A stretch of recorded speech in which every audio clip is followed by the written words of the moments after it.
Kupergoki ibu mertua mencuri perhiasan puluhan juta di lemariku. Tapi aku difitnah dan diusir suami, kini aku kembali untuk membalas.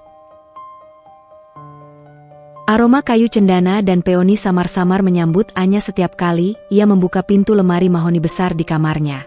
Bukan hanya wangi pakaian yang tersimpan rapi, tetapi juga aroma nostalgia yang melekat pada satu kotak kayu kecil, terselip di sudut paling dalam lemari itu. Kotak itu terbuat dari kayu jati tua, warisan tunggal dan paling berharga dari mendiang ayahnya. Bukan karena materialnya, melainkan karena isi dan cerita di baliknya. Di dalamnya, terbaring seuntai kalung emas putih dengan liontin berlian berbentuk tetesan air, dan beberapa pasang anting yang nilainya, jika dikumpulkan, mencapai puluhan juta. Bagi Anya, nilai sesungguhnya tak terukur. Perhiasan itu adalah kotak pandangan mata, saksi bisu janji terakhir sang ayah untuk menjaganya. Anya membelai permukaan kotak itu sebelum menutup kembali lemari. 2 tahun pernikahan telah berlalu secepat kedipan mata.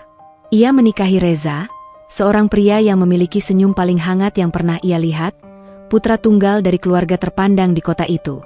Kehidupan mereka, meski bukan hidup bermewah-mewah, terasa damai dan cukup. Reza bekerja di perusahaan ayahnya, sementara Anya mengelola butik kecil daring dari rumah. Apa yang sedang kamu renungkan, sayang? Suara berat Reza terdengar dari ambang pintu, diikuti oleh pelukan hangat yang melingkari pinggang Anya. Bahunya terasa kokoh, selalu menjadi tempat favorit Anya untuk bersandar. Bukan apa-apa, hanya mengingat ayah, jawab Anya, menyunggingkan senyum. Kadang aku hanya ingin memastikan kotak itu baik-baik saja. Reza mencium puncak kepala Anya. Tentu saja baik-baik saja. Kamu menyimpannya di tempat paling aman di rumah ini. Lagi pula, kamu sudah punya aku, kan? Aku ini pelindung barumu. Anya tertawa kecil, menikmati kehangatan suaminya. Ia tahu Reza mencintainya. Namun, seperti bulan yang memiliki sisi gelap, ada satu bayangan yang selalu mengiringi kebahagiaan mereka. Dahlia, ibu mertuanya. Dahlia adalah prototipe mertua yang elegan, rapi, dan selalu terlihat sempurna. Senyumnya selalu tersungging, bicaranya lembut, namun mata itu seringkali terasa seperti pedang yang dibalut beludru, dingin dan menusuk, terutama saat menyangkut urusan pribadi Anya. Pagi itu, Dahlia datang tanpa pemberitahuan.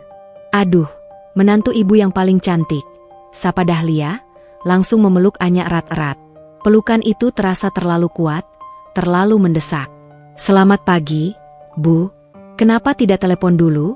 Tanya Anya, berusaha tersenyum. Ibu kangen sekali sama anak ibu, jawab Dahlia, tetapi matanya tidak menatap Anya, melainkan menyapu seisi ruang tamu, seolah mencari-cari sesuatu. Reza, yang sedang membaca koran, langsung menghampiri ibunya.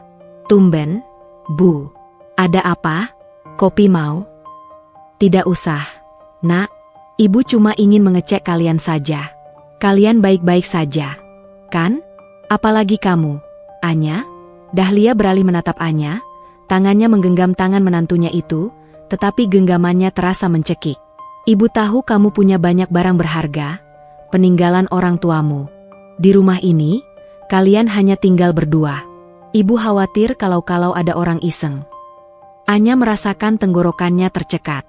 Sudah sering Dahlia menanyakan tentang perhiasan itu. Sejak awal pernikahan, Dahlia sudah tahu bahwa perhiasan itu adalah aset Anya yang paling bernilai. Semuanya aman, Bu, kata Anya pelan. Aku menyimpannya di tempat yang sangat aman. Terkunci. Terkunci? Itu bagus. Tapi, sayang, Dahlia memajukan wajahnya sedikit, tatapannya kini berubah menjadi ingin tahu dan mendesak. Ibu sering melihat berita. Kunci itu mudah diduplikat. Apalagi perhiasan ayahmu itu, nilainya fantastis. Kan? Puluhan juta? Anya meneguk ludah. Ia tidak pernah memberitahu nilai pastinya, tetapi Dahlia selalu berhasil menebaknya dengan akurat. Iya, Bu. Kira-kira segitu, Anya mengangguk. Begini, Nak. Dahlia menarik nafas panjang, gesturnya dibuat seolah-olah ia sangat peduli. Sebagai ibumu, ibu merasa bertanggung jawab. Ibu ingin melihat di mana kamu menyimpannya. Jadi, Kalau kalian berdua sedang pergi atau terjadi sesuatu yang tidak terduga, ibu tahu di mana letaknya. Setidaknya ibu tahu cara menyelamatkan aset berhargamu. Reza, yang selama ini diam, ikut menimpali. Iya, sayang. Dengarkan ibu. Ibu kan orang tua, pengalamannya lebih banyak. Biar ibu tenang juga. Anya tahu ia terperangkap. Menolak berarti dicap sebagai menantu yang tidak percaya pada mertua, menantu yang menyembunyikan sesuatu. Padahal, yang ingin ia sembunyikan hanyalah privasinya dari mata Dahlia yang terasa seperti lubang hitam, menyedot semua informasinya. Baiklah, Bu, kata Anya akhirnya, suaranya terdengar pasrah. Ikut aku. Anya membawa Dahlia ke kamar utama mereka. Ia membuka pintu lemari, mengeluarkan kotak jati mahoni dari sudut tersembunyi. Ini tempatnya, Bu. Anya menunjukkan kotak itu. Aku selalu menyimpannya di belakang tumpukan selimut, dan lemarinya selalu kukunci ganda. Dahlia mendekat, mengamati kotak itu dengan saksama. Tangannya bahkan menyentuh permukaan kotak itu, seolah-olah sedang menghitung nilainya. Indah sekali, ya? Warisan yang luar biasa. Puji Dahlia, namun pujian itu terdengar hampa, lebih mirip sebuah pengakuan atas kepemilikan yang terlarang. Kunci ganda? Ya, harus benar-benar hati-hati. Reza, kamu harus lebih sering mengecek Anya, jangan sampai lalai. Reza hanya mengangguk patuh. Siap, Bu. Setelah itu, Dahlia berpamitan pulang, tetapi senyum di wajahnya terasa lebih lebar, lebih licik dari biasanya. Anya merasa bulu kuduknya berdiri. Perasaan tidak nyaman itu terasa seperti gumpalan awan hitam di langit yang cerah. Malam harinya, setelah Reza tertidur pulas, Anya bangkit. Didorong oleh insting yang tidak bisa ia abaikan, ia membuka kembali lemari mahoni itu. Ia mengambil kotak jati itu, memastikan kuncinya masih utuh. Saat ia meletakkannya kembali, ia memperhatikan sesuatu. Kotak itu tidak persis di posisi semula. Ia yakin sekali. Saat ia menyimpannya tadi sore, kotak itu sedikit lebih menempel ke dinding lemari. Kini, ada celah tipis di belakangnya. Aku pasti hanya berhalusinasi. Aku terlalu memikirkan perkataan ibu, gumam Anya, mencoba menenangkan debar jantungnya yang menggila. Ia menutup lemari dan mengunci ganda. Namun, rasa waspada itu kini menjadi tunas kecil yang siap mekar menjadi pohon kecurigaan. Anya sadar, sejak ia menunjukkan tempat perhiasan itu, rasa damai yang ia nikmati di rumah ini telah digantikan oleh bayangan yang mengintai. Ia telah membuka pintu kepada seekor serigala berbulu domba. Ia hanya tidak tahu seberapa buah serigala itu, sampai saat ia benar-benar melihat taringnya. Anya memejamkan mata. Ia harus menenangkan diri. Ia harus percaya pada Reza, suaminya. Ia harus percaya bahwa cinta mereka akan menjadi benteng pertahanan dari kecurigaan yang tidak beralasan ini. Selamat tidur, Reza, bisiknya, mencium kening suaminya. Namun, di dalam lubuk hati Anya, ada suara kecil yang berteriak, mengingatkannya pada sorot mata Dahlia sore tadi, sorot mata seorang pemangsa yang telah menemukan sasaran empuknya. Malam itu, tidur Anya terasa tipis, sering terinterupsi oleh bayangan perhiasan dan senyum Dahlia yang dingin. Besok adalah ulang tahun pernikahan mereka, hari di mana Reza berjanji akan memberikan kejutan. Anya berharap, kejutan itu cukup manis untuk melarutkan semua rasa pahit dan curiga yang bersarang di hatinya.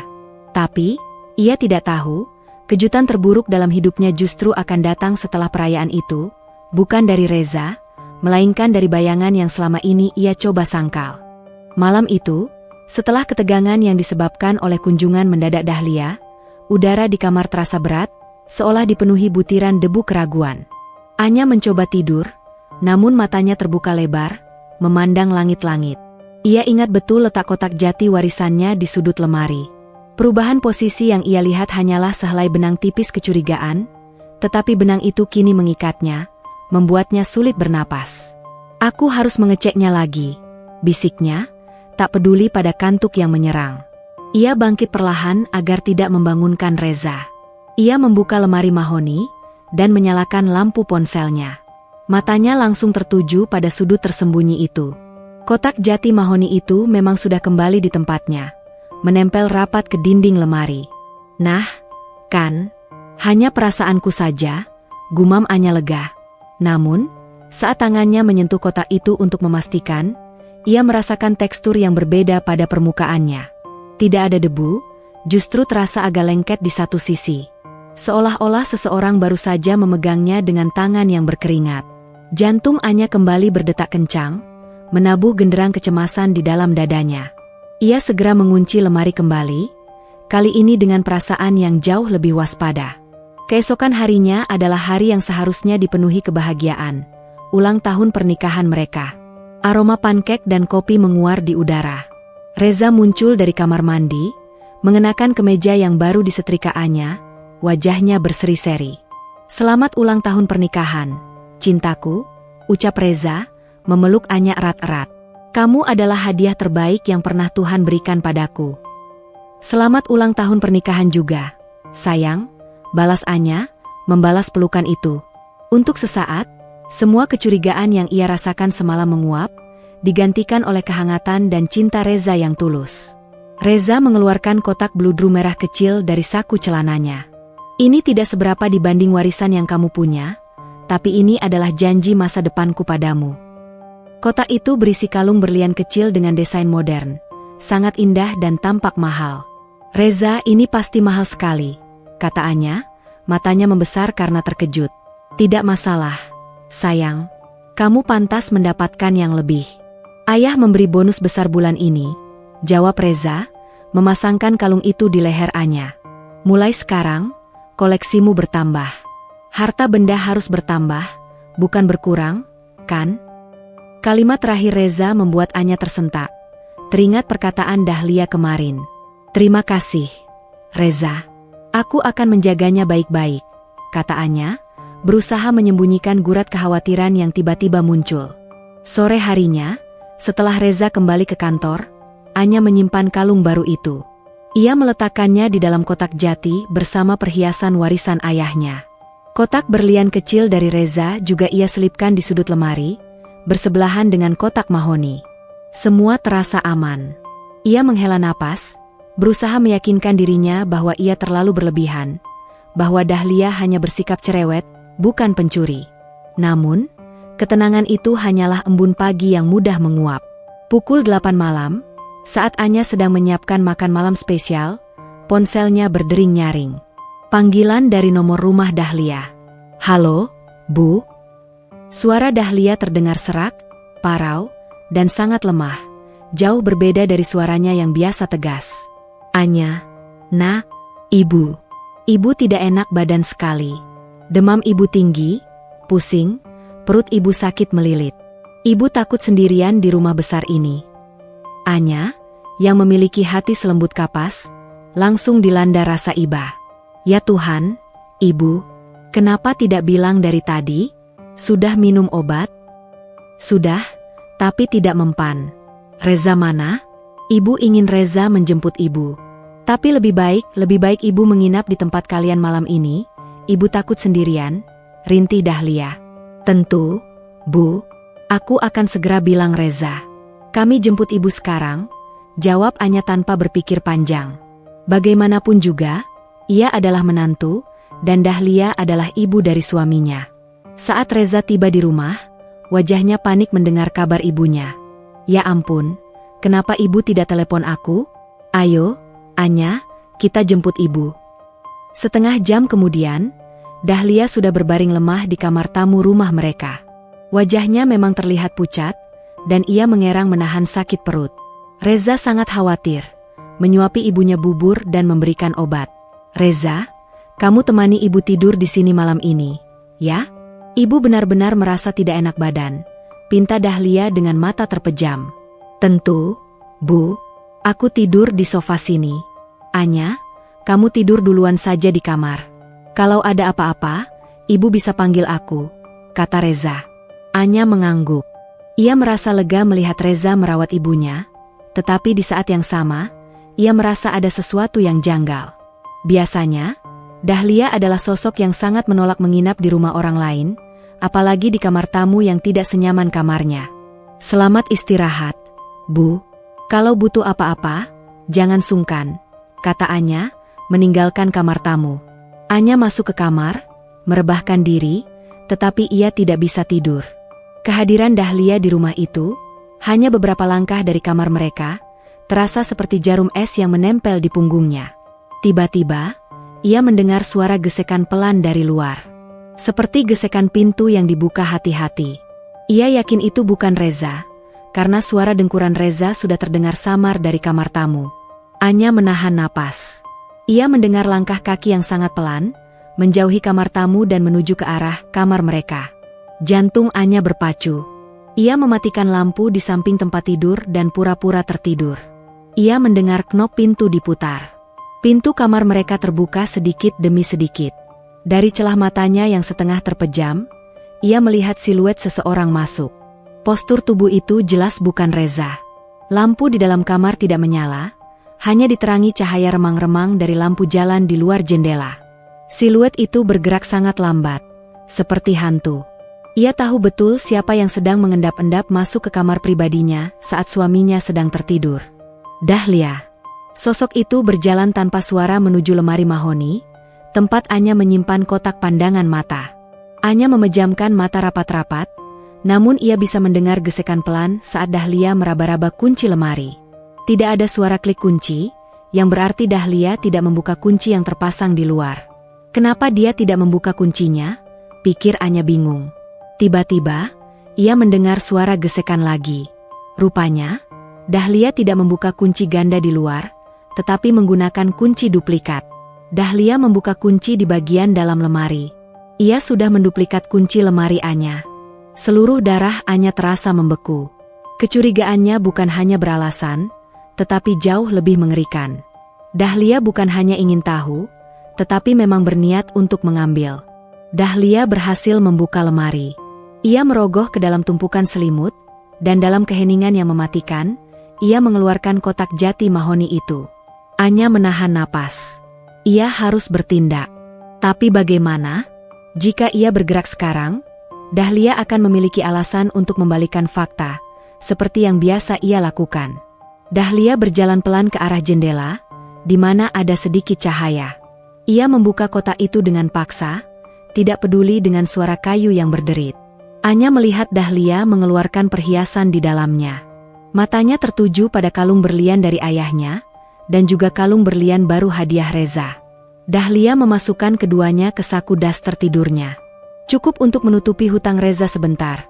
Bisik Dahlia pelan pada dirinya sendiri, suaranya sangat kecil, tetapi dalam keheningan malam, kata-kata itu terasa seperti sambaran petir di telinga Anya. Anya tidak tahan lagi.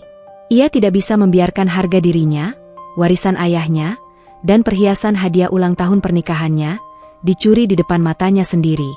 Ia melompat dari tempat tidur, menyalakan lampu kamar dengan cepat, menerangi seluruh ruangan.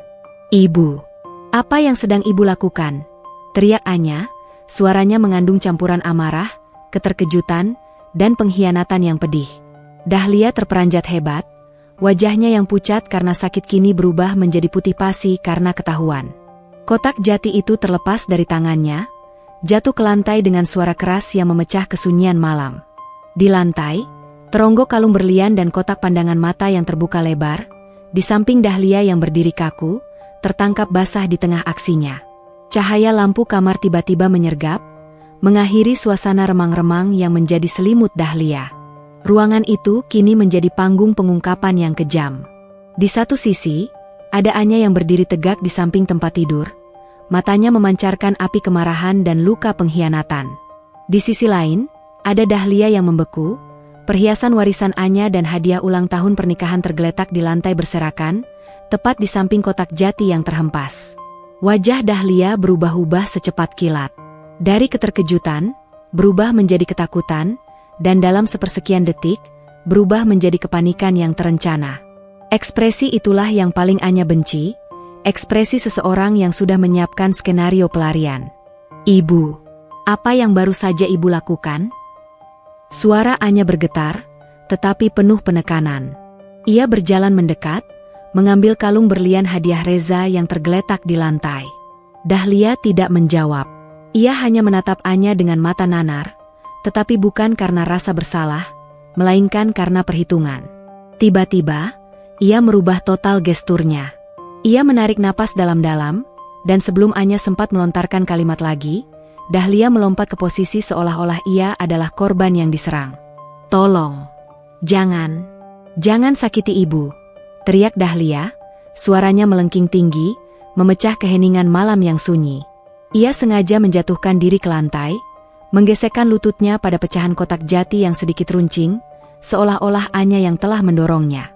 Anya terpaku, langkahnya terhenti. Ia tidak menyangka Dahlia akan menggunakan taktik kotor ini. Reaksi Dahlia adalah badai topan yang tak terduga, menghancurkan rencana konfrontasi jujur yang ada di benak Anya. "Ibu, hentikan sandiwara ini. Aku memergoki ibu mengambil perhiasanku dari lemari," kata Anya, berusaha tetap tenang meskipun darahnya terasa mendidih. Dahlia tidak peduli. Ia terus berteriak histeris, suaranya melambung tinggi, memastikan bahwa suara itu akan mencapai telinga Reza di kamar tamu. "Anya, kenapa kamu tega? Ibu sudah curiga sejak kemarin kamu ingin menjualnya, tapi ibu tidak menyangka kamu akan menyerang ibu saat ibu mengeceknya. Jangan ambil perhiasan itu dariku," teriak Dahlia, air mata mulai mengalir deras di pipinya, air mata buaya yang sangat meyakinkan.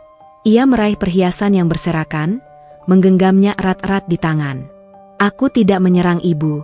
Aku memergoki ibu mencuri," balas Anya, frustrasi karena suaranya kini tenggelam oleh drama Dahlia yang hiperbolis. Tepat saat ketegangan mencapai puncak, terdengar suara pintu kamar tamu dibanting. Reza muncul di ambang pintu, wajahnya panik, rambutnya acak-acakan karena baru bangun tidur. "Ada apa?" "Ibu?" "Anya?" seru Reza, matanya langsung tertuju pada pemandangan yang kacau di lantai kamar. Dahlia memanfaatkan momen itu dengan sempurna. Ia merangkak ke arah Reza, memeluk kakinya erat-erat, tangisnya meledak-ledak. Ia menunjukkan goresan kecil di lututnya karena gesekan lantai dan pecahan kayu, membuatnya terlihat benar-benar menderita. "Reza, nak, syukurlah kamu datang. Selamatkan ibu," rintih Dahlia, suaranya penuh keputusasaan. Reza segera berlutut, memeluk ibunya. "Ya Tuhan, ibu, apa yang terjadi? Kenapa ibu di lantai?" Dahlia menoleh ke arah Anya, ekspresinya berganti menjadi tatapan terluka yang menusuk. "Anya, nak, kenapa kamu tega melakukan ini pada ibu?" "Dia bohong, Reza. Jangan dengarkan dia," seru Anya. Ia tahu, detik ini adalah pertarungan antara kebenaran dan sandiwara yang tak terhindarkan. Dahlia mendesah panjang, menatap Reza dengan tatapan yang sangat meyakinkan, sebuah tatapan yang memancarkan aura kejujuran yang palsu. "Reza, ibu hanya mengecek. Ibu melihat pintu lemari sedikit terbuka dan ibu curiga. Ibu tahu betapa berharganya perhiasan ayahmu ini," katanya, menunjukkan kalung pandangan mata yang kini ada di genggamannya. Saat ibu melihatnya, Anya sudah ada di sana, dia terburu-buru menyembunyikannya. Dia bilang dia berencana menjualnya besok pagi dan menyalahkan ibu kalau kamu tahu. Saat ibu mencoba mengambilnya untuk mencegahnya, dia mendorong ibu. Dahlia menunduk, bahunya bergetar hebat. Dia bilang, "Pergi, Bu, ini hartaku, bukan urusanmu." Ibu tidak percaya Anya tega berkata begitu. Semua mata tertuju pada Anya. Ia berdiri mematung, kepalanya terasa pusing. Ia melihat matanya sendiri di pantulan kaca lemari, mata yang basah, bingung, dan tampak putus asa. Kontras sekali dengan Dahlia yang tampil sempurna sebagai korban yang diserang secara emosional dan fisik. Reza menatap Anya, matanya memancarkan api yang membara. Itu bukan api cinta, melainkan api kemarahan dan kekecewaan yang mendalam. Reza memang selalu tunduk pada ibunya, menganggap ibunya sebagai panutan kesucian. "Anya, jawab aku," bentak Reza, suaranya menggelegar. "Apa benar kamu mendorong ibu? Apa benar kamu berencana menjual perhiasan itu di belakangku?" "Tidak, Reza, itu bohong. Aku yang memergoki dia mencurinya. Lihat, dia punya kunci duplikat. Dia datang ke kamar saat kita tidur, dia mencoba merampas warisanku." Anya menunjuk Dahlia. Namun, Dahlia menggeleng lemah. "Reza, nak, kunci duplikat? Ibu memang punya. Tapi bukan untuk mencuri. Ibu membuat duplikat untuk berjaga-jaga. Ibu khawatir rumah ini kemalingan karena letak perhiasan itu sudah kamu tunjukkan pada ibu. Kalau ibu tidak punya kunci, bagaimana ibu bisa menyelamatkan hartanya nanti? Dahlia memutarbalikkan fakta dengan sangat mulus, mengubah bukti kunci duplikat menjadi bukti kepedulian. Reza menoleh kembali pada Anya. Ia melihat kalung pandangan mata di tangan Dahlia, dan ia melihat wajah Anya yang terlihat tidak berdaya, tidak bisa membela diri karena terlalu terkejut. Kenapa kamu tidak langsung bilang? Anya, kenapa kamu harus bersembunyi? Kenapa kamu membuat ibu menangis seperti ini? Suara Reza terdengar dingin, penuh penghakiman. Ia sudah mengambil keputusan. Reza, kamu tidak mendengarku. Aku bilang ibu yang berbohong. Ibu yang mengambilnya. Aku melihatnya dengan mataku sendiri, teriak Anya. Cukup, potong Reza. Kata itu adalah palu godam yang memecahkan hati Anya. Aku sudah tahu, Anya, kamu selalu punya alasan. Ibu tidak mungkin berbohong soal ini. Ibu hanya mengkhawatirkanmu, mengkhawatirkan harta warisanmu. Reza berdiri, ia melindungi Dahlia. Ia menatap Anya dengan pandangan yang membuat Anya merasa seperti orang asing. Anya, aku kecewa. Sangat kecewa, kata Reza, suaranya kini pelan, tetapi setiap kata terasa seperti irisan pisau. Kamu bisa saja jujur. Tapi kamu malah membalikkan fakta, kamu menyerang ibu. Aku tidak bisa hidup dengan orang yang tidak jujur dan menyerang ibuku. Dahlia tersenyum tipis di balik punggung Reza, sebuah senyum kemenangan yang membuat Anya tahu bahwa ini adalah akhir dari segalanya. Anya menyadari, ia telah kalah dalam pertempuran sandiwara ini. Ia kalah karena ia memilih kebenaran, sementara Dahlia memilih kebohongan yang lebih dramatis. Rasa dikhianati oleh suaminya sendiri terasa 1000 kali lebih sakit daripada kehilangan perhiasan. Air mata Anya yang sesungguhnya akhirnya tumpah, bukan karena marah, tetapi karena sakit hati yang luar biasa. Ia berdiri, tegak di tengah kehancuran hatinya. Kamar itu diselimuti keheningan yang menyesakan, hanya dipecahkan oleh isak tangis Dahlia yang kini lebih terkontrol, sebuah isak tangis kemenangan yang berbalut kepura-puraan. Anya berdiri tegak, air matanya kini mengering, digantikan oleh rasa mati rasa dan kemarahan dingin. Pandangannya tidak lagi tertuju pada perhiasan di tangan Dahlia, tetapi pada wajah Reza, yang kini tampak seperti hakim yang kejam, bukan suami yang penuh kasih. Reza menoleh dari Dahlia, matanya tajam dan menghakimi. Anya, aku beri kamu kesempatan terakhir. Katakan yang sebenarnya. Kenapa kamu tega menuduh ibu seperti itu? Kebohongan apa lagi yang harus aku katakan agar kamu percaya? Reza, tanya Anya balik, suaranya parau, penuh kepedihan. Faktanya, aku memergoki ibumu di lemari. Faktanya, dia menggunakan kata-kata, cukup untuk menutupi hutang Reza sebentar, saat dia mengambilnya. Faktanya, dia punya kunci duplikat. Kenapa kamu tidak bisa melihat kebenaran yang begitu jelas? Reza? Atau kamu memang memilih untuk buta? Dahlia, yang dipeluk Reza, mengangkat wajahnya, menyela dengan suara yang lemah. Reza, jangan dengarkan dia. Dia mencoba memecah kita. Hutang? Hutang apa? Ibu tidak pernah tahu soal hutang. Dahlia sangat piawai dalam menciptakan keraguan. Ia tahu cara menanamkan benih ketidakpercayaan di hati Reza terhadap Anya, menggunakan narasi bahwa Anya adalah orang luar yang mencoba menghancurkan keharmonisan keluarga mereka. Reza menggenggam tangan Dahlia dengan protektif. Ia memandang Anya dengan mata yang kini dipenuhi rasa jijik. Cukup, Anya. Sudah cukup kebohonganmu. Kamu tidak hanya tidak jujur tentang rencana menjual warisanmu, tapi kamu juga tega menuduh ibuku mencuri dan bersekongkol menutupi hutangku. Itu tuduhan yang sangat serius.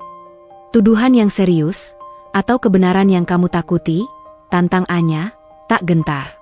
Ia menyadari bahwa bukan hanya Dahlia yang buta, tetapi juga Reza, yang sudah terikat erat dalam jaring manipulasi ibunya. Aku tidak punya hutang yang perlu ditutupi. Aku hanya punya istri yang ternyata seorang pembohong dan manipulator. Bentak Reza, nadanya naik beberapa oktav. Anya merasa kakinya lemas, seolah seluruh fondasi kehidupannya dihantam hingga runtuh. Ia menatap mata Reza, mencari secercah keraguan atau cinta yang tersisa, Tetapi ia hanya menemukan cerminan Dahlia di sana, dominasi dan kepatuhan buta. Jadi, kamu lebih percaya sandiwara air mata ibumu daripada aku, istrimu sendiri? Tanya Anya, suaranya kini mendesis, dingin sedingin es. Reza berdiri tegak. Ia menghela napas panjang, sebuah napas yang seolah membawa semua kekecewaan dunia. Ia menunjuk pintu kamar. Aku tidak bisa, Anya. Aku tidak bisa hidup dengan kebohongan seperti ini. Ibu sudah menderita. Kamu telah menyakiti perasaannya, meragukan integritasnya. Keluar dari rumah ini. Perintah Reza terdengar tegas, seperti palu godam yang memvonis perpisahan mereka. Reza. Anya terkejut. Meskipun ia menduga Reza akan marah, ia tidak menyangka suaminya akan langsung mengusirnya, membuangnya secepat itu. Keluar. Sekarang juga, ulang Reza, suaranya tidak mengandung ampun. Aku tidak mau melihatmu lagi. Aku tidak sudi tidur di bawah atap yang sama dengan orang yang tega membalikan fakta dan menyerang ibuku. Dahlia di belakang Reza, tersenyum kecil, senyum kemenangan yang hanya bisa dilihat oleh Anya. Senyum itu seolah berbisik, aku menang. Aku sudah katakan padamu, dia milikku. Hati Anya yang tadinya hancur kini mengeras. Ia sadar, ini bukan hanya masalah Dahlia, tetapi juga kegagalan Reza untuk menjadi seorang suami. Reza memilih tali darah daripada kebenaran dan cinta. Anya membalikkan badan, berjalan ke lemari, dan dengan tangan gemetar, ia mengambil tas travel kecilnya yang ia gunakan saat baru menikah. Ia memasukkan beberapa helai pakaian dan dompetnya. Ia tidak lagi peduli pada perhiasan atau harta benda lainnya. Harga dirinya, martabatnya, sudah lebih dulu dicuri. Saat ia berjalan melewati Reza dan Dahlia, ia berhenti. Ia memandang Reza, matanya kini berkilat penuh tekad. Kamu mengusirku, Reza, tanpa pernah memberiku kesempatan untuk membuktikan kebenaran. Tanpa pernah mau melihat siapa ibumu yang sebenarnya, kata Anya. Reza hanya menatapnya dengan pandangan kosong. Aku sudah melihat yang sebenarnya, Anya. Dan itu adalah kamu yang berbohong. Anya mengangguk pelan. Baiklah, aku pergi. Aku akan pergi dengan membawa semua rasa sakit dan penghinaan yang kamu berikan. Tapi ingat baik-baik, Reza. Aku bersumpah, suara Anya meninggi, penuh janji yang menakutkan, aku akan kembali. Aku akan kembali saat aku sudah cukup kuat. Dan saat itu tiba, aku tidak hanya akan membuktikan bahwa ibumu adalah seorang pencuri dan pembohong, tetapi aku akan mengungkap semua rahasia kotor yang kalian sembunyikan. Dan saat aku kembali, aku akan mengambil kembali semua yang seharusnya menjadi milikku, termasuk keadilan yang kamu rampas malam ini. Ancaman itu terasa nyata, seperti panah beracun yang dilepaskan ke udara. Ekspresi Dahlia sempat berubah, dari kemenangan menjadi sedikit gentar, tetapi Reza tidak terpengaruh. Pergilah, Anya. Jangan pernah kembali. Aku tidak butuh ancaman kosong dari pembohong sepertimu, balas Reza dingin. Tanpa menoleh lagi, Anya melangkah keluar dari kamar, dari rumah, dan dari kehidupannya yang damai. Udara dingin dini hari menyambutnya, terasa menusuk kulit, tetapi tidak sedingin hati suaminya. Anya berjalan tanpa tujuan di jalanan sepi. Ia hanya membawa tas kecil dan sebuah janji yang baru saja ia ukir dalam jiwanya, dendam. Ia tidak tahu bagaimana caranya, ia tidak tahu kapan, tetapi ia harus bangkit. Ia harus menjadi seseorang yang mampu menaklukkan serigala berbulu domba itu. Rasa sakitnya kini menjadi bahan bakar, membakar habis sisa-sisa cinta yang ia rasakan pada Reza, menyisakan abu tekad yang tak tergoyahkan. Aku akan kembali, Reza. Dan kamu akan menyesali keputusanmu ini seumur hidup. Gumam Anya pada dirinya sendiri, di bawah langit subuh yang mulai memerah, membawa harapan baru bagi dunia, tetapi membawa janji penghancuran bagi dirinya yang lama. Dinginnya fajar yang menyelimuti kota terasa seperti pelukan hampa bagi Anya. Setelah diusir dengan kejam oleh Reza, ia berjalan tanpa arah, hanya membawa tas kecil berisi beberapa helai pakaian dan dompet. Di dalam dompet itu, tersisa sedikit uang tunai dan kartu ATM yang saldonya tidak seberapa. Ia meninggalkan tidak hanya rumah, tetapi juga identitasnya sebagai istri yang dicintai, digantikan oleh label pengkhianat dan pencuri yang diberikan oleh ibu mertuanya, Dahlia. Pikirannya seperti serpihan kaca, tajam dan menyakitkan. Kata-kata terakhir Reza, "Pergilah, Anya. Jangan pernah kembali. Aku tidak butuh ancaman kosong dari pembohong sepertimu." Terus terngiang, menusuk-nusuk sisa harga dirinya. Anya berhenti di sebuah hal tebus yang masih kosong. Ia duduk di sana, membiarkan air mata yang tadinya kering kembali membanjiri pipinya. Ini bukan lagi tangis kesedihan, melainkan tangis pelepas rasa sakit yang luar biasa, rasa sakit karena dikhianati oleh satu-satunya orang yang ia percayai sepenuh hati. "Aku tidak bohong. Aku tidak mencuri," bisik Anya pada dirinya sendiri, suaranya tercekat. Tapi kenapa? Kenapa dia memilih untuk tidak melihat? Kesadaran itu menghantamnya seperti gelombang pasang. Reza sudah memilih sisi. Di mata Reza, Dahlia adalah malaikat pelindung, dan Anya hanyalah musuh yang datang dari luar. Cinta yang ia yakini sebagai benteng ternyata hanya semudah dibobol oleh satu sandiwara air mata. Setelah menghabiskan waktu yang terasa seperti keabadian di halte itu, Anya menyeka air matanya. Ia menyadari satu hal krusial, ia tidak bisa kembali kepada siapapun. Kedua orang tuanya sudah tiada.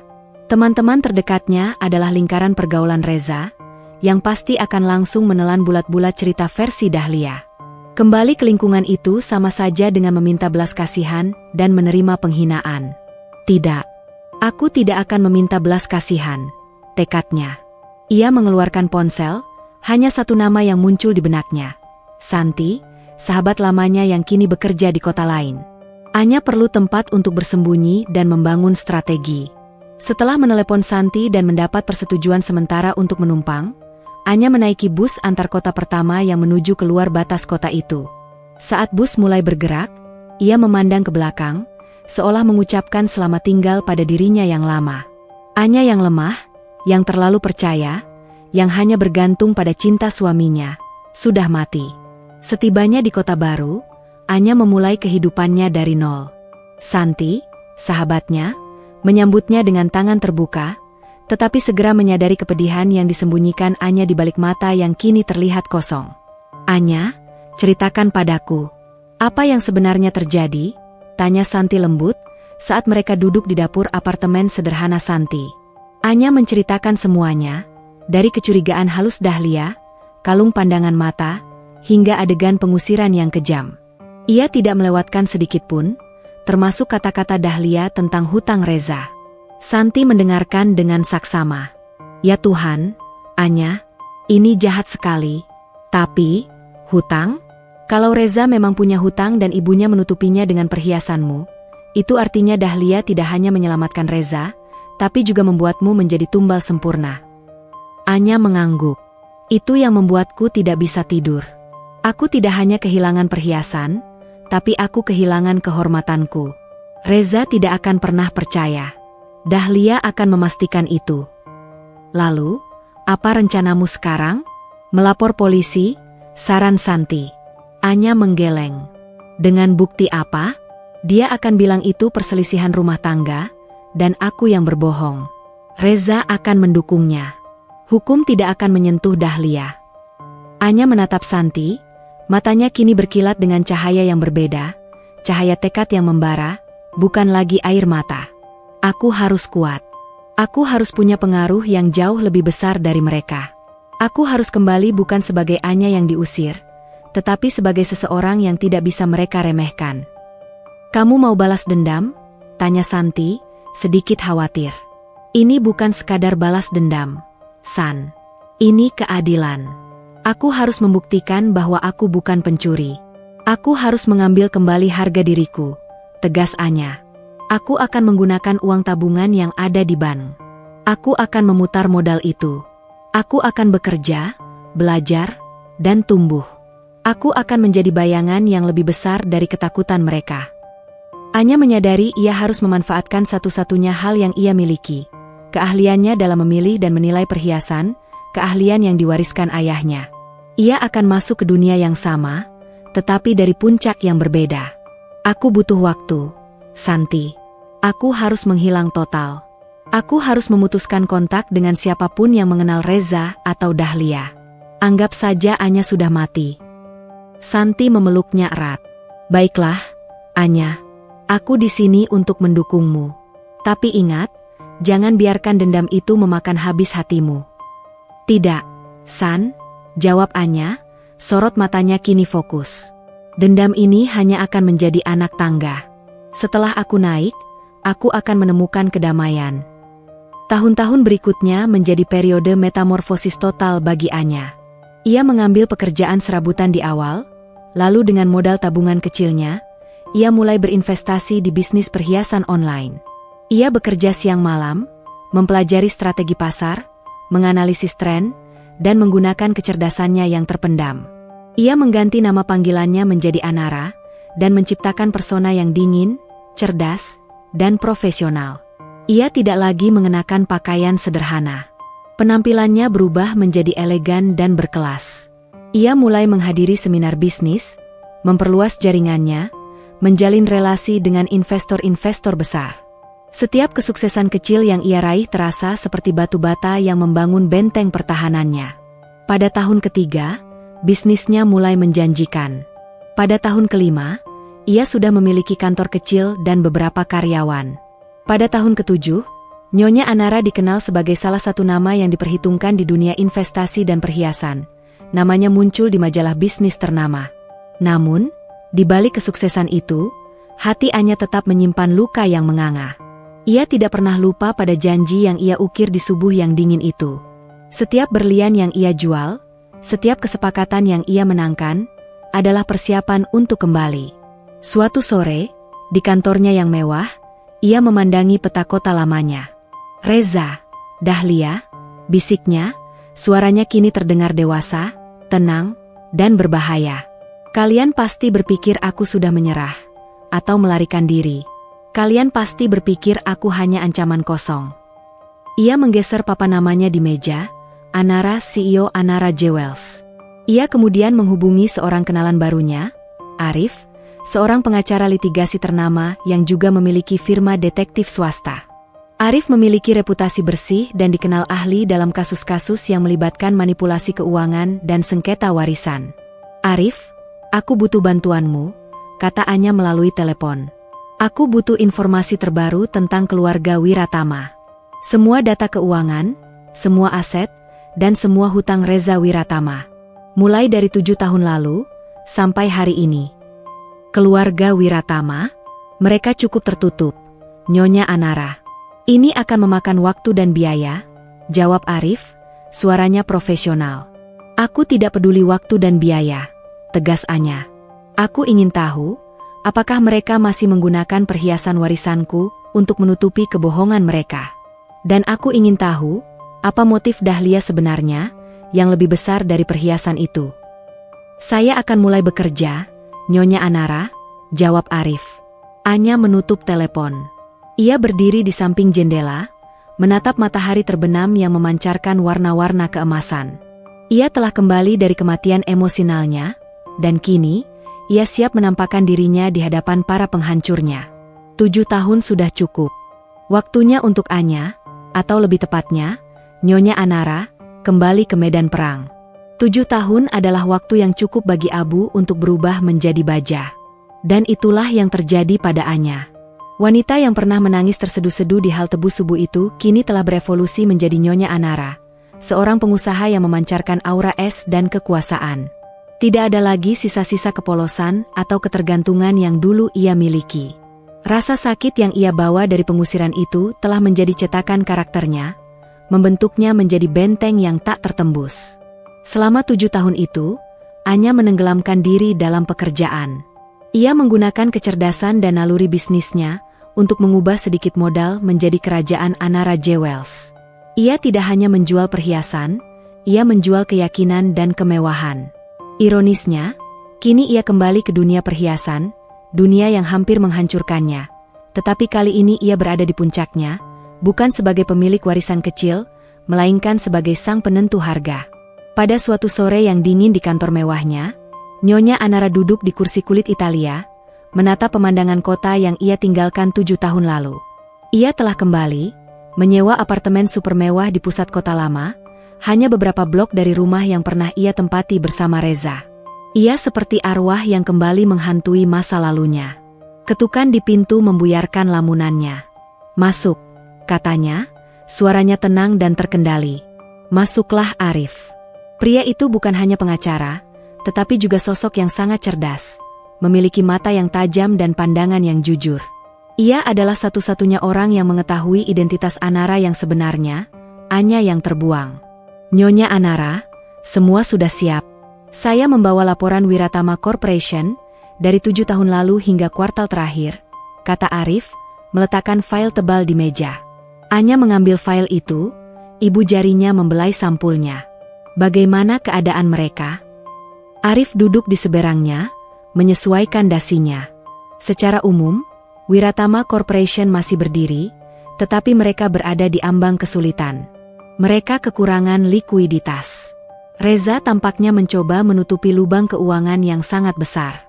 Ada transaksi aneh yang dilakukan atas nama Dahlia, pembayaran besar kepada pihak ketiga yang tidak jelas, sekitar 7 tahun lalu." Anya menyipitkan matanya. 7 tahun lalu. Tepat setelah perhiasanku dicuri. Tepat sekali. Pembayaran itu dicurigai kuat berhubungan dengan hutang Reza. Seperti yang Anda duga, perhiasan Anda hanya sebagian kecil yang digunakan sebagai jaminan awal. Mereka menggunakan aset lain untuk melunasi pihak ketiga, itu jelas Arif. "Siapa pihak ketiga itu, Arif?" tanya Anya, suaranya mengandung ketegangan yang tertahan. "Itu bagian yang paling menarik.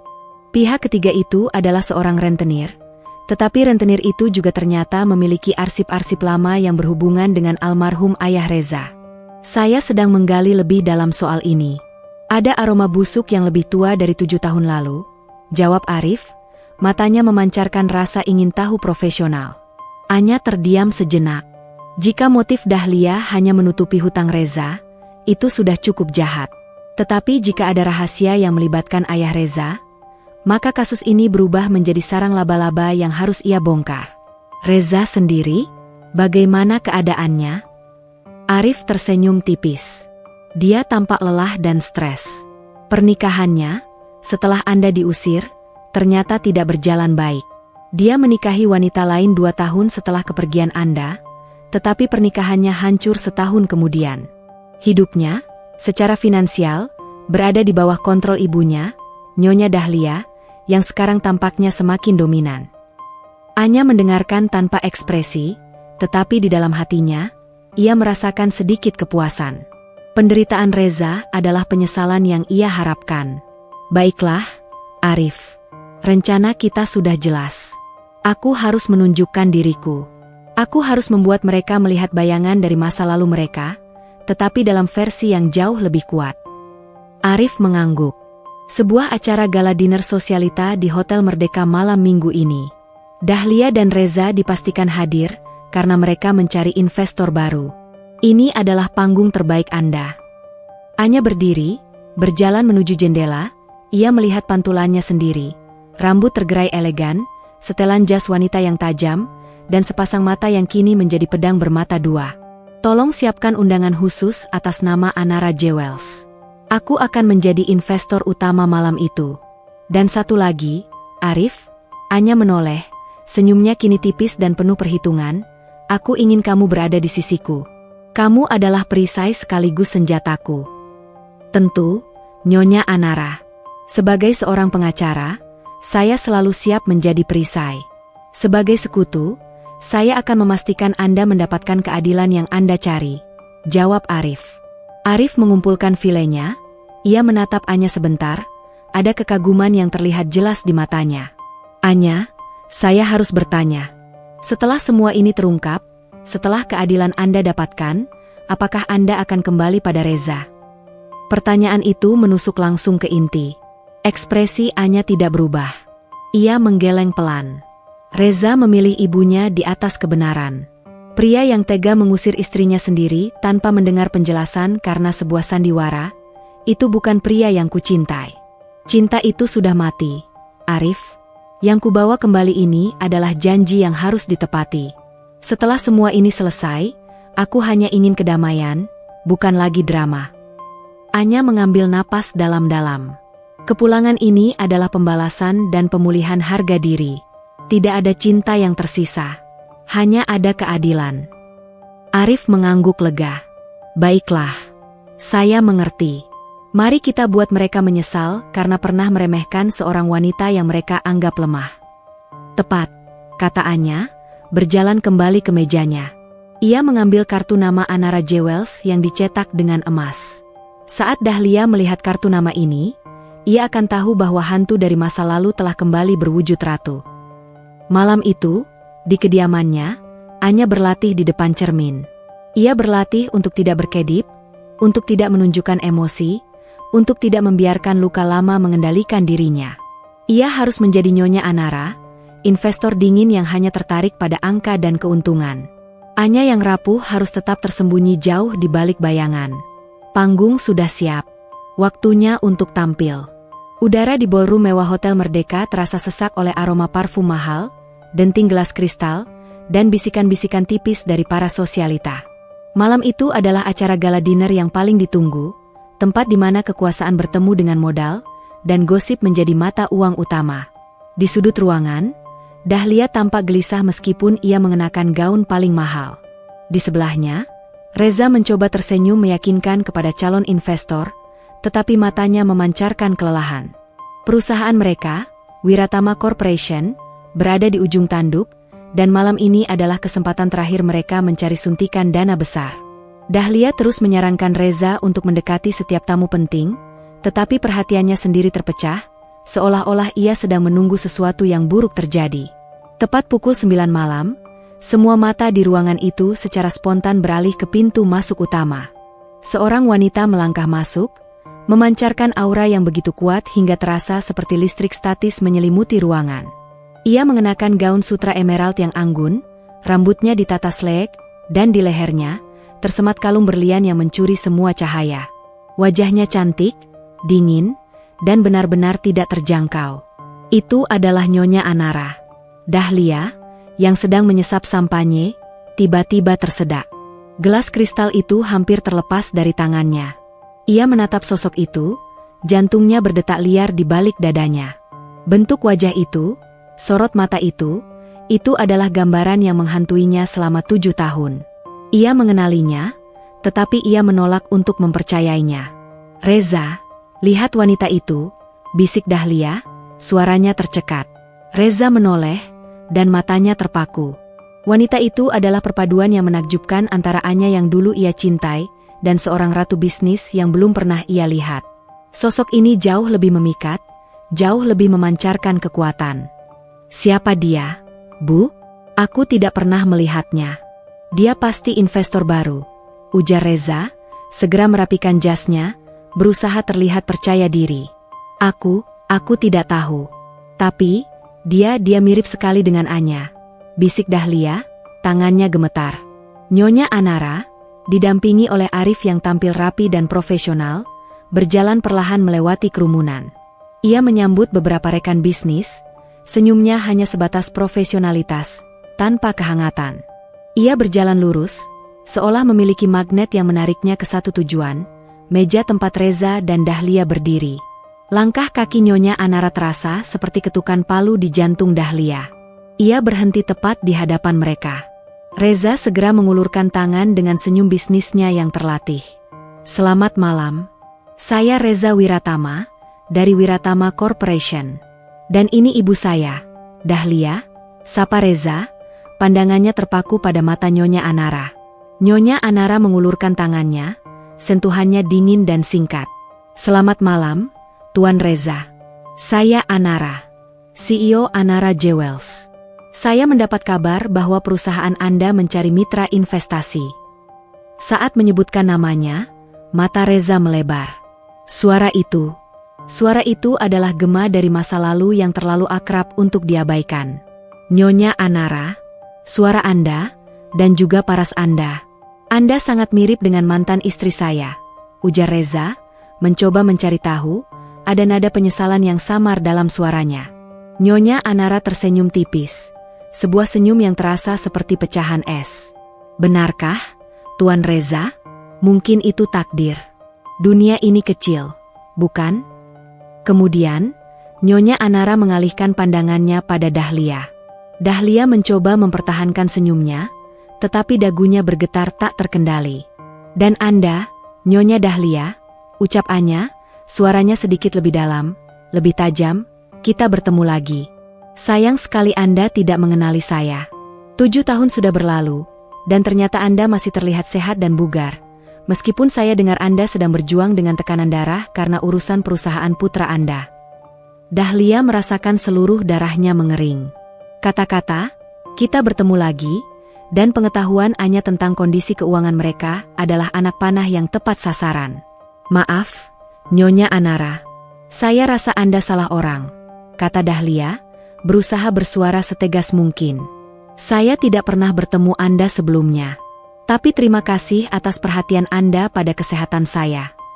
Nyonya Anara tertawa kecil, suara tawa yang halus namun menusuk. Ah, Nyonya Dahlia, Anda ini selalu lucu. Bagaimana mungkin saya salah? Mata saya sangat tajam dalam mengingat wajah orang-orang yang penting bagi bisnis saya. Anda dan putra Anda, Tuan Reza, kini sangat penting. Reza merasa ada yang tidak beres. Tetapi ia didorong oleh keputusasaan finansialnya. Nyonya Anara, kami sangat tertarik dengan kemungkinan investasi Anda. Perusahaan kami adalah investasi yang sangat solid. Solid? Anya menaikkan alisnya. Tuan Reza, saya sudah membaca laporan keuangan Anda.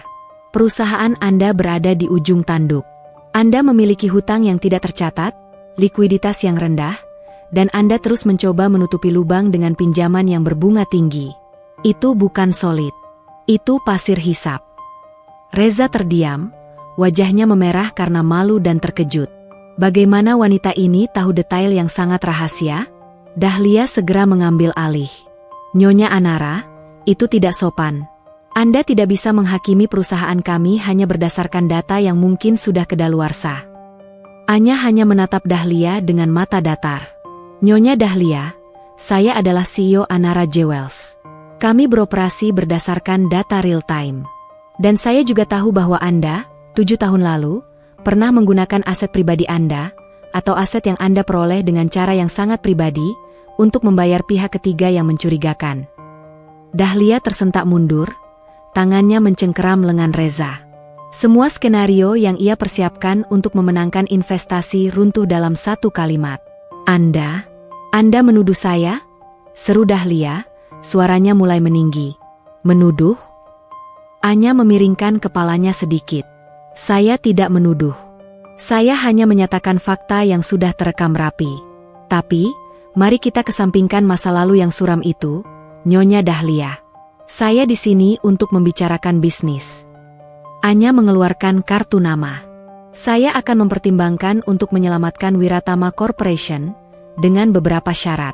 Syarat pertama, saya harus memiliki akses penuh ke semua laporan, dan saya akan menempatkan orang saya sendiri, Arif, di jajaran direksi untuk mengawasi. Dan syarat kedua, Anya berhenti sejenak, menatap Reza dengan pandangan yang menusuk hingga ke tulang sumsum. Syarat kedua adalah Anda, Tuan Reza, harus mengakui bahwa Anda membutuhkan saya, bukan hanya sebagai investor, tetapi sebagai penyelamat terakhir. Reza menelan ludah. Ia melihat keanggunan, kekuatan, dan bahaya yang dipancarkan wanita ini. Ia tahu ini adalah Anya, tetapi Anya yang telah kembali dari neraka, mengenakan perisai yang terbuat dari kekayaan dan dendam. Kami setuju, Nyonya Anara. Kami akan pertimbangkan penawaran Anda, jawab Reza, suaranya hampir tidak terdengar. Bagus, kata Anya, mengambil kembali gelasnya yang sempat diletakkan di meja. Ia mengangkat gelas itu sedikit ke arah Dahlia. Sampai jumpa, Nyonya Dahlia. Permainan baru saja dimulai. Anya dan Arif melangkah pergi, meninggalkan Dahlia yang terlihat pucat pasi, seperti patung yang kehilangan warna. Dahlia tahu, kedatangan ini bukanlah kebetulan. Ini adalah deklarasi perang. Reza, dia itu Anya, bisik Dahlia, mencengkeram lengan Reza kuat-kuat. Tidak mungkin, Bu. Anya hanya seorang ibu rumah tangga, dia tidak mungkin menjadi CEO sebesar Anara Jewels. Tapi memang dia tahu banyak hal.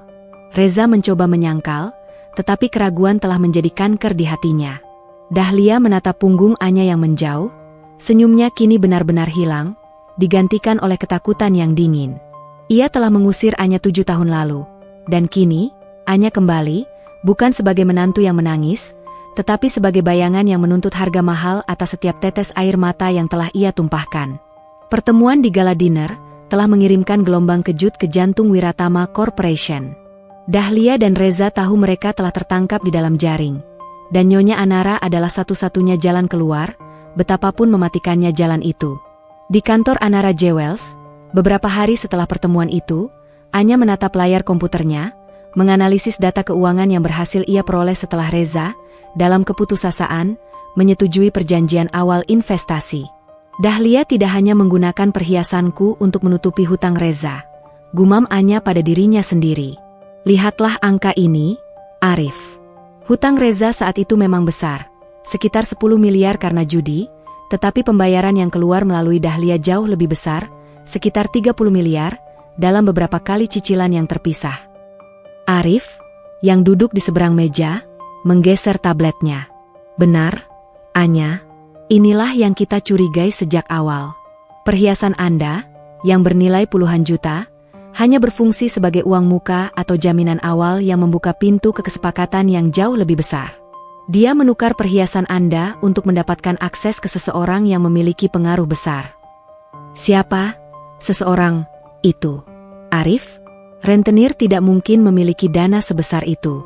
Ini pasti lebih dari sekadar urusan hutang biasa. Desak Anya, matanya memicing, berusaha menembus misteri itu. Tepat, jawab Arif. Pria yang mendapatkan pembayaran 30 miliar dari Dahlia itu bernama Bramantio. Dia memang dikenal sebagai rentenir, tetapi di masa mudanya, dia adalah rekan bisnis ayah Reza, almarhum Tuan Wiratama, dan juga ayah Anda. Anya terkejut. Ayahku? Ayahku mengenal ayah Reza? Itu tidak pernah kudengar. Ya, hubungan mereka sangat rahasia. Saya menemukan catatan lama di arsip perusahaan Bramantio. Ternyata, Bramantio adalah pihak yang ditugaskan untuk menyimpan beberapa dokumen penting milik ayah Reza dan ayah Anda. Ada indikasi kuat bahwa Bramantio mengancam akan membocorkan rahasia lama ini jika Dahlia tidak membayar sejumlah uang yang diminta. Pembayaran 30 miliar itu bukan melunasi hutang Reza, melainkan membeli keheningan Bramantio. Pikiran Anya berputar kencang. Jika ayahnya mengenal ayah Reza, mengapa ia tidak pernah tahu? Dan mengapa Dahlia harus begitu paniknya hingga harus menjebak menantunya sendiri untuk menutupi ancaman ini? Motif Dahlia menjadi jauh lebih gelap, kata Anya, bersandar di kursinya. Dia tidak hanya menjebakku karena Reza terlibat judi. Dia menjebakku untuk memastikan rahasia ayahku dan ayah Reza tetap terkubur. Betul. Perhiasan Anda hanyalah kunci kecil untuk membuka kotak Pandora yang berisi rahasia keluarga besar Wiratama. Simpul Arif. Tampaknya, rahasia itu lebih mengancam status quo Dahlia daripada kebangkrutan Reza. Sementara itu, di kediaman Wiratama, Dahlia dan Reza berada dalam pertengkaran sengit. Ibu harus melakukan sesuatu. Wanita itu, Anara, dia tahu terlalu banyak. Dia tahu soal pembayaran ke Bramantio. Dia pasti Anya. Siapa lagi yang akan menaruh dendam sejadi itu? Seru Reza, wajahnya dipenuhi keringat dingin. Dahlia mondar-mandir di ruang tamu, emosinya tak terkendali. Aku sudah bilang, dia bukan Anya. Anya itu wanita lemah, dia pasti sudah mati tenggelam dalam kesengsaraan. Wanita ini, Anara, dia iblis. Dia mengorek masa lalu. Tapi, Bu, dia menyebut soal hutangku. Dia tahu detail yang bahkan aku sendiri sudah lupa. Dahlia menghentikan langkahnya. Matanya menyala karena putus asa. Dengar, Reza. Kalau dia memang Anya, itu lebih buruk. Dia pasti tahu soal dokumen yang dipegang Bramantio. Kita harus menyelesaikan transaksi dengan Anara. Beri dia akses yang dia mau, biarkan dia menyelamatkan perusahaan. Tapi pastikan, dia tidak akan pernah menyentuh arsip lama Bramantio. Bagaimana kalau dia tahu tentang warisan itu? Bu, yang ayahmu sembunyikan? Tanya Reza lirih, takut-takut. Dahlia mendengus keras. Bodoh. Perhiasan kuncinya sudah aman kita sita. Dia tidak akan pernah tahu kalau perhiasan itu adalah segel untuk kotak wasiat ayahmu. Kecuali dia punya kunci duplikat. Tunggu. Dahlia tiba-tiba membelalakan mata. Dia punya akses ke perhiasan itu. Dia bisa saja membuat duplikat. Reza memegang kepalanya. Bu, kita dalam masalah besar. Kita harus jujur pada Anara. Katakan kita akan bayar dia. Jangan biarkan dia masuk ke dalam sistem perusahaan. Tidak boleh, bentak Dahlia. Kalau kita jujur, dia akan menang. Kita harus membiarkan dia masuk, mengira dia memegang kendali, lalu kita akan menusuknya dari belakang. Kita gunakan investasinya untuk membayar Bramantio, merebut kembali dokumen itu, dan membuangnya lagi seperti kita membuangnya 7 tahun lalu. Meskipun takut, Reza setuju. Ia harus mempertahankan perusahaan yang kini menjadi satu-satunya sumber martabatnya. Kembali ke kantor Anara Jewels. Anya sedang berbicara dengan Arif melalui sambungan video. Mereka setuju dengan syarat investasi awal kita, Arif. Mereka putus asa, kata Anya. Itu adalah jebakan, Anya.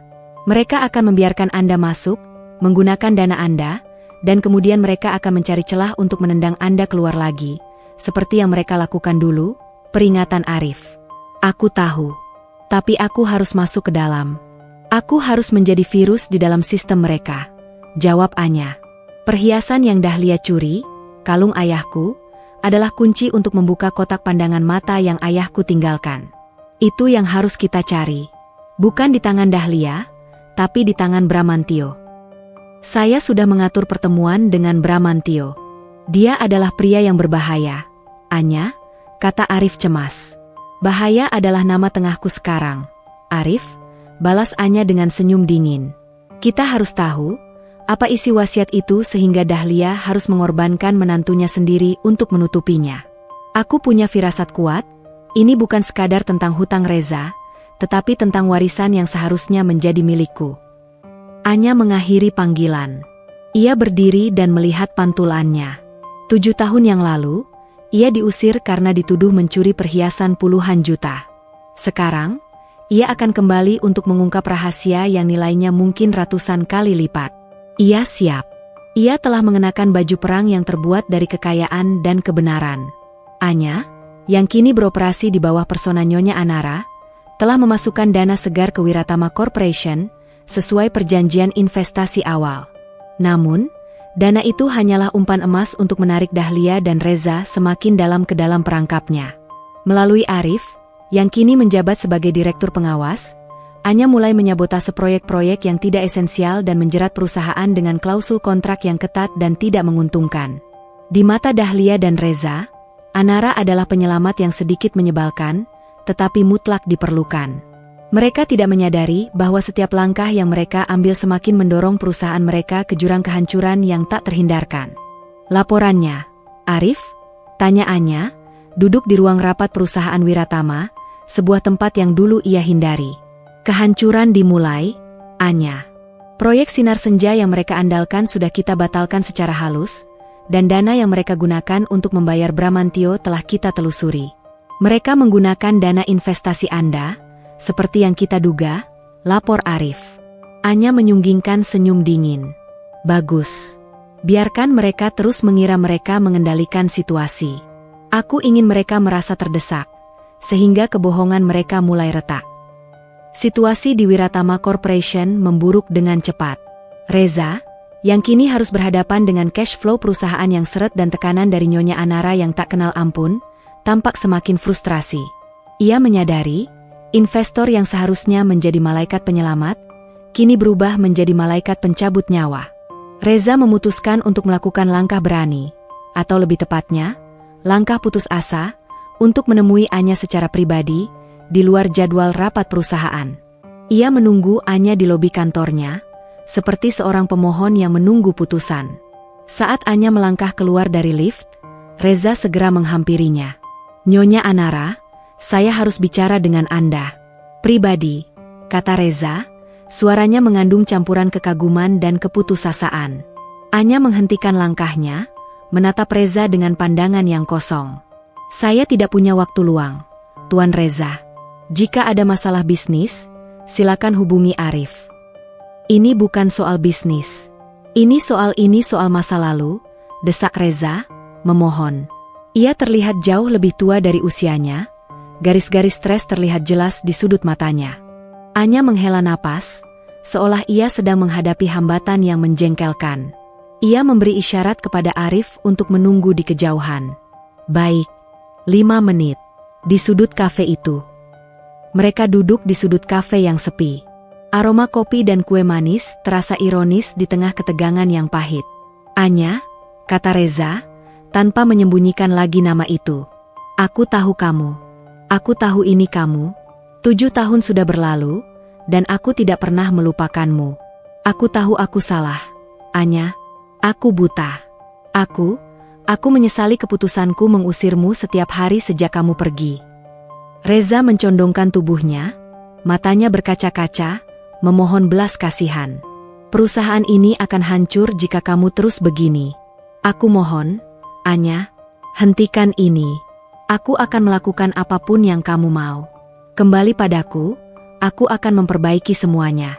Aku akan membuatmu bahagia. Aku akan melupakan semua yang terjadi. Kita mulai dari awal. Anya mendengarkan semua kata-kata penyesalan itu, setiap kalimat terasa seperti melodi sumbang di telinganya. Ia melihat wajah Reza, dan untuk sesaat, ia melihat kilasan suaminya yang dulu ia cintai. Namun, kilasan itu cepat hilang, tertutup oleh bayangan Reza yang berdiri di samping Dahlia, mengusirnya tanpa ampun. Anya meletakkan cangkir kopinya perlahan, menimbulkan bunyi denting yang tajam. Kamu bilang cinta, Reza? Ya, aku selalu mencintaimu, jawab Reza cepat. Cinta macam apa yang mengusirku tanpa bertanya? Cinta macam apa yang memilih kebohongan ibumu daripada kebenaran yang kamu lihat dengan mata kepala sendiri? Cinta yang kamu tawarkan padaku saat itu adalah cinta yang rapuh, yang hanya bisa bertahan saat semuanya nyaman. Balas Anya, suaranya tenang namun penuh otoritas. Aku tahu, aku bodoh. Aku menyesal karena terlalu tunduk pada ibu. Aku hancur setelah kamu pergi.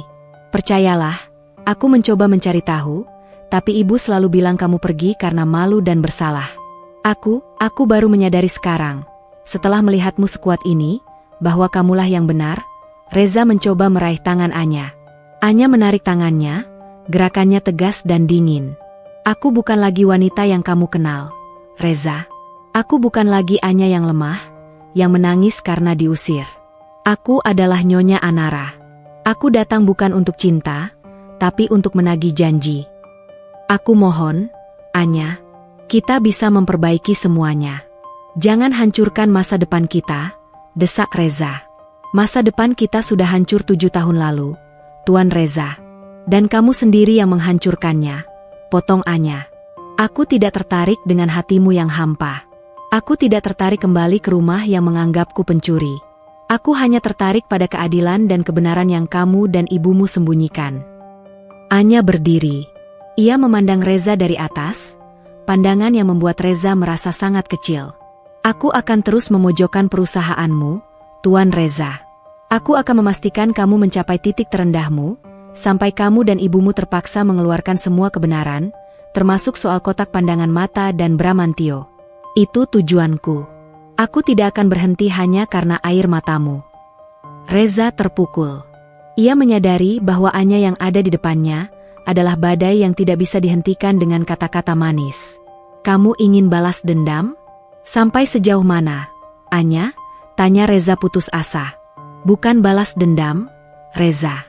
Ini adalah pembersihan, jawab Anya. Kamu akan melihat apa yang terjadi pada orang yang meremehkan seorang wanita yang telah diusir ke jalanan.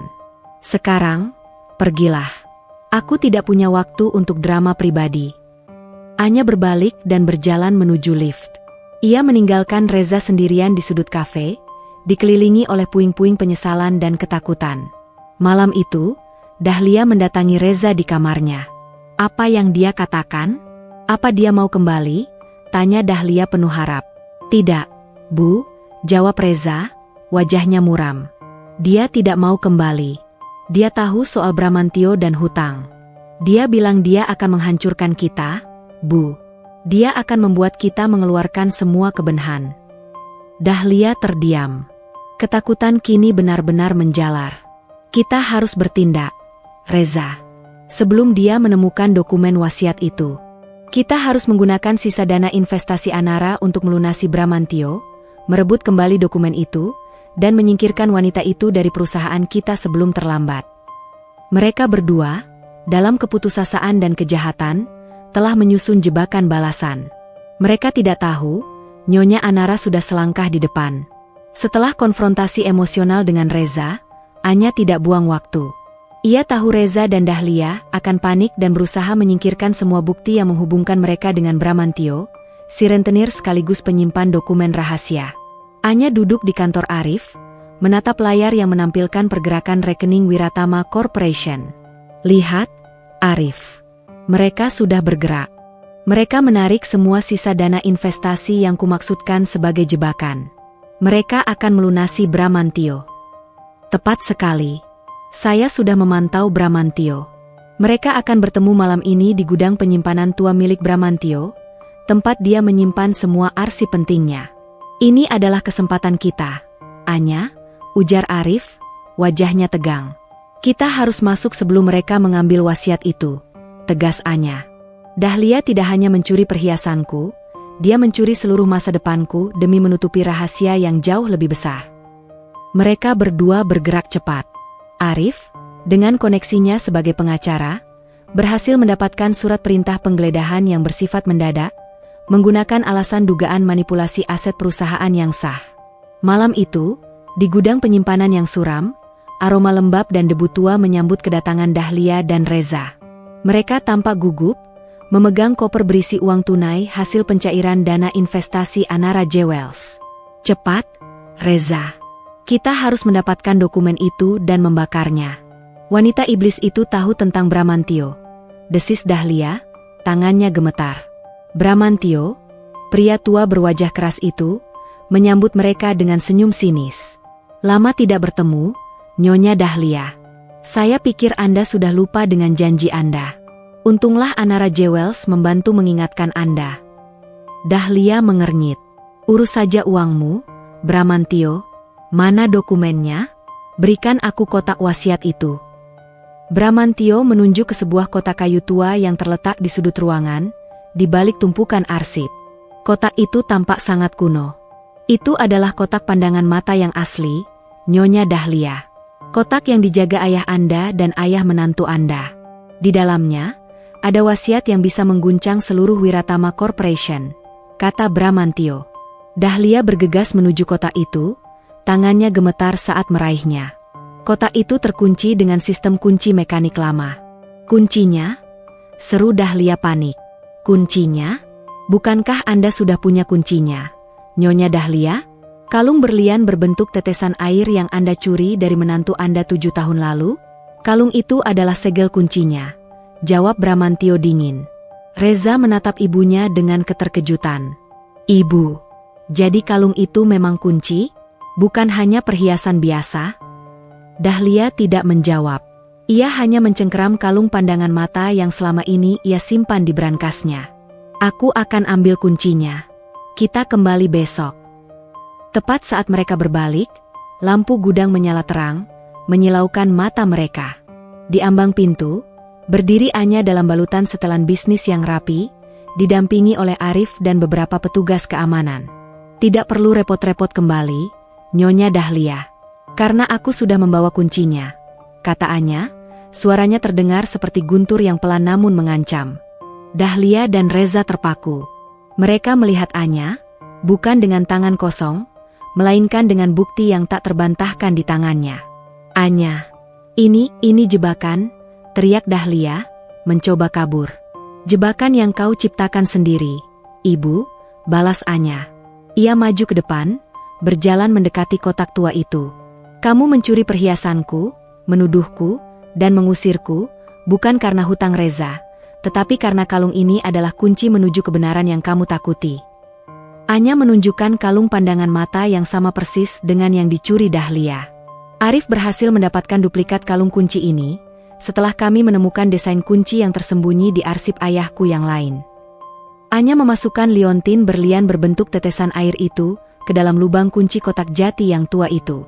Terdengar bunyi klik yang memuaskan, dan kotak itu terbuka. Di dalamnya, terdapat surat-surat tua yang terikat rapi, sebuah gulungan sejarah yang menuntut untuk dibuka. Anya menarik surat wasiat yang paling penting dan membukanya. "Reza, Dahlia, dengarkan ini baik-baik," kata Anya. Ia mulai membacakan isi surat itu, suaranya lantang dan jelas. Surat itu ditulis bersama oleh ayah Anya dan ayah Reza. Isinya menyatakan bahwa ayah Anya adalah pendiri sekaligus investor utama Wiratama Corporation di masa-masa awal perusahaan.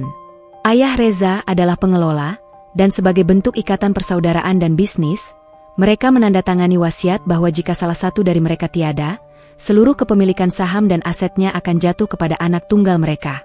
Ayahku memiliki 70% saham di Wiratama Corporation, Nyonya Dahlia. Dan surat wasiat ini menyatakan, seluruh 70% saham itu diwariskan kepadaku, satu-satunya anak perempuannya. "Anya," seru Anya. Reza dan Dahlia terhuyung-huyung, seolah disambar petir. "Mustahil. Itu bohong," teriak Dahlia, bergegas merebut surat itu. "Ini asli, Nyonya Dahlia.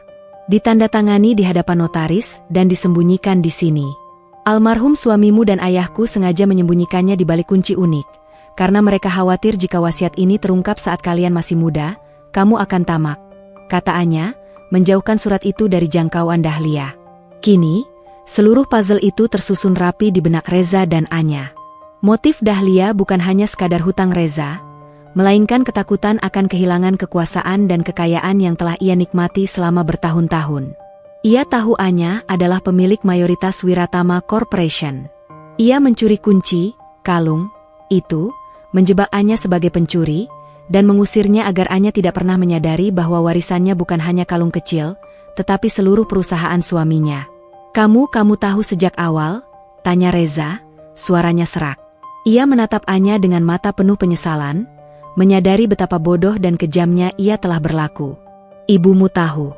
Sejak aku menikahimu, dia tahu. Dan dia menggunakan cintamu yang buta untuk menyingkirkanku, memastikan kalian tetap bisa menikmati hasil keringat ayahku," jawab Anya, pandangannya kini tertuju pada Dahlia, yang kini roboh di lantai, menangis tanpa suara. Aku melakukannya untuk kamu, Reza. Agar kamu tidak kehilangan segalanya," rintih Dahlia, tangisannya kini adalah pengakuan. "Kamu melakukannya untuk dirimu sendiri. Bu, kamu menggunakan aku sebagai tameng. Kamu mengusir Anya, orang yang kucintai, demi kekuasaan," seru Reza, kini kemarahannya beralih pada ibunya. Kebenaran ini adalah racun yang mematikan bagi hubungan ibu dan anak itu. Anya memandang adegan kehancuran itu. Ia tidak lagi merasakan kepuasan, melainkan rasa sedih yang mendalam. Kebenaran memang telah terungkap, tetapi harga yang harus dibayar adalah kehancuran sebuah keluarga. Arif maju. "Nyonya Anara, bukti sudah di tangan. Kita bisa segera melangkah ke pengadilan. Saya juga sudah mendapatkan rekaman CCTV dari Bramantio, yang menunjukkan Dahlia panik menyembunyikan kotak wasiat ini di masa lalu." Anya mengangguk. Ia meraih surat wasiat itu, menggenggamnya erat-erat. Akhir dari permainan ini sudah di depan mata. Kamar rapat pengacara, yang mewah dan dingin, menjadi saksi bisu pengadilan tak resmi yang paling krusial. Setelah mendapatkan wasiat asli dan bukti-bukti tak terbantahkan di gudang Bramantio, Anya, didampingi oleh Arif, mengadakan pertemuan final dengan Reza dan Dahlia. Tidak ada lagi sandiwara atau kepura-puraan. Udara dipenuhi ketegangan yang kental, seolah setiap napas membawa beban pengkhianatan 7 tahun. Reza duduk di sana, tampak hancur. Ia tidak lagi membela ibunya, melainkan menatap Dahlia dengan pandangan yang bercampur antara amarah, penyesalan, dan rasa jijik. Dahlia, sebaliknya, kini hanya terlihat renta, topeng kekuasaannya telah pecah, hanya menyisakan wanita tua yang putus asa. "Aku sudah tunjukkan wasiat asli kepada kalian berdua," ujar Anya, suaranya tenang, namun memiliki daya gravitasi yang menarik semua perhatian. Di depannya, terhampar dokumen-dokumen wasiat, laporan keuangan yang terekam, dan yang paling mematikan, sebuah flash drive kecil. "Aku tidak hanya membawa wasiat yang membuktikan bahwa aku adalah pemilik sah 70% Wiratama Corporation, warisan dari ayahku," lanjut Anya. "Aku juga membawa bukti bagaimana Nyonya Dahlia, selama ini, bersekongkol dengan rentenir untuk menutupi keberadaan wasiat ini dengan menjebakku sebagai pencuri. Anya memberi isyarat kepada Arif. Arif memasukkan flash drive ke proyektor. Layar di dinding menyala, menampilkan rekaman yang diambil di gudang Bramantio, bukan hanya pengakuan Dahlia yang panik semalam, tetapi juga rekaman buram 7 tahun lalu yang didapatkan Arif dari Bramantio, menunjukkan Dahlia panik menyembunyikan kotak wasiat itu dan mengganti kuncinya, tak lama setelah Anya menunjukkan tempat perhiasan. Ini adalah bukti bagaimana Nyonya Dahlia, dengan perhitungan yang matang, merencanakan pengusiranku. Motifnya bukan sekadar hutang Reza, tetapi untuk merebut seluruh perusahaan, yang nilainya ratusan miliar, dari tangan pemilik sahnya, yaitu aku, jelas Anya. Dahlia tidak bisa lagi menahan diri. Ia merangkak dari kursinya, mendekati kaki Anya. Anya, aku mohon, ampuni aku. Aku melakukannya demi anakku. Aku takut Reza akan kehilangan semuanya jika wasiat itu terungkap. Aku sudah terlalu jauh. Aku sudah buta kekuasaan. Rintih Dahlia, air matanya membanjiri lantai. Kali ini, tangisan itu tulus. Tangisan penyesalan dari seorang ibu yang dihantui ketakutan kehilangan martabatnya. Anya membiarkan Dahlia menangis. Ia tidak lagi merasakan kepuasan, hanya kelelahan yang luar biasa. Dendam yang ia bawa selama 7 tahun telah mencapai tujuannya, pengakuan dan kebenaran. Ampunanmu tidak akan mengubah status hukumnya, Nyonya Dahlia, potong Arif dengan tegas. Manipulasi, penggelapan, dan pencemaran nama baik. Nyonya Dahlia harus mempertanggungjawabkan perbuatannya. Reza bangkit dari kursinya. Ia berjalan perlahan ke hadapan Anya. Ia tidak menyentuhnya, hanya berdiri membungkuk di hadapan mantan istrinya. Wajahnya tampak pucat pasi, seperti orang yang baru saja tersadar dari mimpi buruk panjang. Anya, suara Reza tercekat. Aku benar-benar buta. Aku tidak pantas memohon maaf. Aku mengusirmu, menghancurkanmu, membuangmu ke jalanan, hanya karena kebohongan ibuku. Aku memilih untuk percaya sandiwara dan menutup mata pada kebenaran. Aku meragukanmu, padahal kamu adalah satu-satunya kebenaran yang kumiliki. Aku tidak memintamu kembali, Anya. Aku hanya ingin kamu tahu. Aku menyesal. Hancur. Sekarang aku kehilangan perusahaan, kehilangan ibuku yang ternyata adalah manipulator, dan aku kehilangan kamu selamanya. Kata Reza, air matanya menetes, jatuh di karpet mahal itu. Aku mohon, Anya, apa yang harus kulakukan agar kamu bisa memaafkanku? Anya menatap mata Reza. 7 tahun penantian, 7 tahun kemarahan, kini berhadapan langsung dengan penyesalan yang mendalam. Ia melihat kejujuran di mata Reza, kejujuran yang tidak pernah ia lihat pada malam pengusiran itu. Apa yang harus kamu lakukan? Ulang Anya pelan. Ia menarik napas. Kamu harus menghadapi konsekuensinya, Reza. Kamu harus menerima bahwa perusahaan ini akan kembali kepada pemilik sahnya. Kamu harus menerima bahwa ibumu akan menghadapi hukumannya. Dan kamu harus menerima bahwa kita sudah tidak ada lagi. Aku terima, kata Reza cepat. Aku terima semuanya. Tapi apakah kamu memaafkanku, Anya? Bisakah kamu memaafkan kebodohanku? Keheningan menggantung di ruangan. Ini adalah momen krusial yang menentukan akhir dari perjalanan emosional Anya. Anya menutup mata sejenak. Ia melepaskan semua beban yang ia bawa selama bertahun-tahun. Kebencian, dendam, rasa sakit, semuanya ia lepaskan. Aku memaafkanmu, Reza, kata Anya, suaranya lembut. Bukan karena kamu pantas, tetapi karena aku ingin melepaskan diriku sendiri. Aku tidak ingin lagi membawa beban kebencian ini. Aku memaafkanmu agar aku bisa hidup dengan damai. Air mata Reza kembali menetes. Itu adalah pengampunan yang sulit, sebuah hadiah yang tidak pantas ia terima. Sore itu juga, Dahlia dibawa pergi untuk diproses hukum atas manipulasi aset dan penipuan. Ia tidak melawan. Kejahatannya terlalu terang benderang. Anya, melalui Arif, mengambil alih kendali Wiratama Corporation. Perusahaan yang didirikan ayahnya kini kembali ke tangan yang sah. Kita berhasil, Anya. Keadilan sudah didapatkan. Bisik Arif, tangannya diletakkan di bahu Anya. Anya mengangguk. Ia memandang Reza, yang kini berdiri jauh, menatap pintu kantor pengacara dengan tatapan kosong. Ia memilih untuk tidak kembali pada Reza. Cinta lama itu memang sudah mati, terkubur di bawah tumpukan kebohongan. Misinya telah selesai. Keadilan telah ditegakkan, dan ia telah membebaskan dirinya dari belenggu dendam.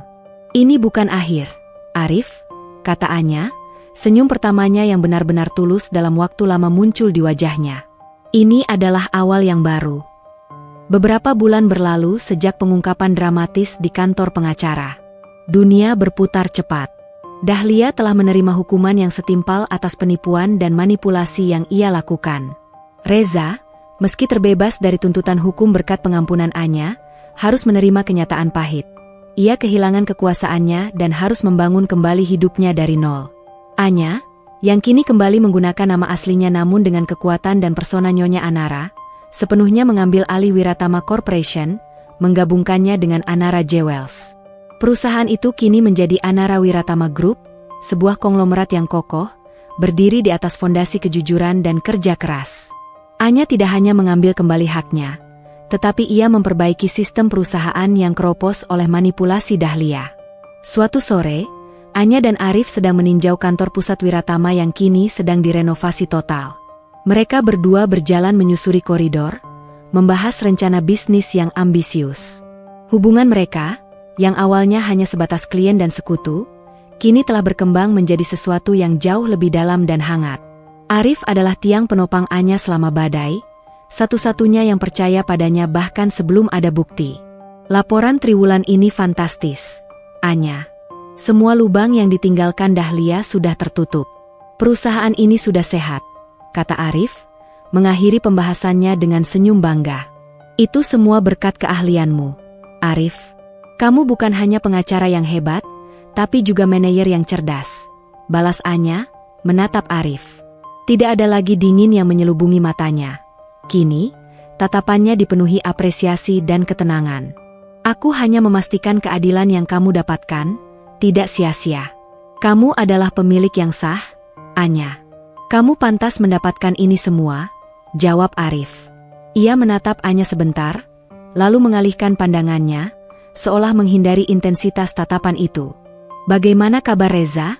Tanya Anya, memecah keheningan yang sedikit canggung. Arif menghela napas. Dia bekerja di perusahaan kecil. Dia menolak semua bantuan keuangan darimu. Dia bilang dia harus memulai semuanya tanpa bayangan ibunya, dan tanpa belas kasihanmu. Kurasa, penyesalan itu benar-benar mengubahnya. Anya mengangguk. Aku senang mendengarnya. Pengampunan dariku adalah untuk membebaskan diriku, tetapi penderitaannya adalah prosesnya sendiri. Aku harap dia menemukan kedamaian. Mereka berjalan menuju balkon di lantai atas. Angin sejuk menerpa wajah Anya. Kamu sudah menyelesaikan misimu, Anya. Kamu mendapatkan keadilan, kamu memenangkan perang, dan kamu mengambil kembali apa yang menjadi hakmu, ujar Arif. Lalu, sekarang, apa tujuan hidupmu selanjutnya? Anya bersandar pada pagar balkon, matanya memandang cakrawala. 7 tahun aku hidup hanya untuk janji balas dendam dan keadilan. Sekarang, aku bebas. Aku hanya ingin kedamaian, Arif.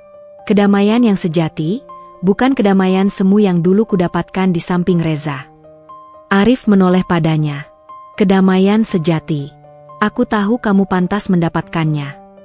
Dan kamu, Arif? Tanya Anya, balik menatapnya dengan lembut. Kamu berdiri di sisiku, kamu menghadapi semua risiko ini bersamaku. Kamu tidak pernah meminta imbalan apapun selain keadilan. Apa yang kamu inginkan sekarang? Arif tersenyum, senyum yang jarang ia tunjukkan, namun sangat hangat. Sejak awal, aku hanya ingin memastikan kebenaran terungkap. Tapi seiring berjalannya waktu, aku sadar, aku ingin lebih dari sekadar kasus. Aku ingin melihatmu bahagia, Anya. Melihatmu tertawa tanpa beban, tanpa bayangan Dahlia atau Reza. Ia melangkah mendekat, jarak di antara mereka kini terasa kecil. Saat aku pertama kali bertemu Nyonya Anara, kamu adalah gunung es yang indah dan menakutkan. Aku menghormatimu. Tapi saat aku mengenal Anya yang diusir, yang berjuang mati-matian hanya demi harga diri, Aku jatuh cinta pada ketangguhanmu. Aku mencintaimu, Anya. Bukan Anya yang pemilik Wiratama, tapi Anya yang memilih memaafkan, meskipun kamu punya kekuatan untuk menghancurkan. Anya terdiam, hatinya terasa berdebar kencang. Selama ini, ia menutup rapat hatinya, takut dicintai karena kekuasaannya. Tetapi, Arif mencintainya saat ia masih menjadi bayangan yang putus asa. Arif mencintainya karena kebenaran, bukan kekayaan. Arif, aku tidak memintamu kembali padaku sebagai pasangan kerja, atau sebagai klien. Aku ingin kamu kembali pada dirimu sendiri. Dan jika kamu menemukan dirimu sendiri, aku berharap kamu melihat aku di sana, kata Arif, tangannya terulur ke arah Anya. Anya mengambil tangan Arif. Tangannya terasa hangat, kokoh, dan penuh keyakinan. Itu adalah tangan yang sama yang membantunya berdiri saat ia terpuruk. Aku sudah lama kembali pada diriku sendiri, Arif. Dan ternyata, yang aku cari bukanlah pengakuan dari Reza, atau kekayaan dari Wiratama. Yang aku cari adalah rumah, kata Anya, matanya berkaca-kaca karena kebahagiaan yang tulus. Aku mencari tempat di mana aku tidak perlu menjadi Anara yang dingin, tempat di mana aku bisa menjadi Anya yang utuh, yang dipercaya, dan yang dicintai tanpa syarat. Maukah kamu menjadi rumahku, Arif? Arif tidak menjawab dengan kata-kata. Ia memeluk Anya erat-erat, pelukan yang terasa seperti akhir dari sebuah perjalanan panjang dan awal dari sebuah kedamaian yang abadi. Beberapa bulan kemudian, di sebuah pesta kebun sederhana, jauh dari kemewahan gala dinner yang dulu mempertemukan mereka, Anya dan Arif menikah. Reza mengirimkan karangan bunga besar, disertai surat singkat yang berisi ucapan tulus atas kebahagiaan Anya. Itu adalah penutup babak lama yang memuaskan bagi Anya. Anya, kini mengenakan kalung berlian hadiah Arif, bukan lagi kalung pandangan mata yang penuh kenangan pahit, berdiri di samping suaminya. Ia memandang langit senja. Ia tidak hanya mendapatkan kembali perusahaannya, tetapi ia juga mendapatkan kebahagiaan yang jauh lebih berharga, cinta sejati dan kepercayaan.